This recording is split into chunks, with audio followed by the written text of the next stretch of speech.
Welcome to this quick tutorial on how to remove duplicate rows in Excel. If you're working with large datasets, duplicates can clutter your work and skew your analysis. Let's learn how to clean it up easily. Here we have a sample dataset. Notice some rows contain identical information. Our goal is to remove these duplicates.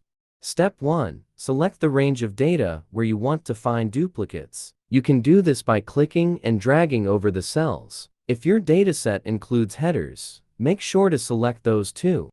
Step 2. Go to the top menu and click on the Data tab. Under this tab, look for the Remove Duplicates button. Step 3. Click Remove Duplicates. A dialog box will appear. This is where you decide which columns to check for duplicates. By default, all columns are selected. If you only want to check for duplicates in specific columns, uncheck the others. For this example, we'll keep all columns selected.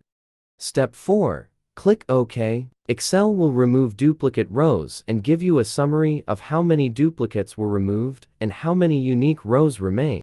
And just like that, our data is clean and duplicate-free. Bonus tip: if you're worried about losing data, always create a backup of your file before removing duplicates. Thanks for watching this tutorial. Don't forget to like, comment, and subscribe for more Excel tips.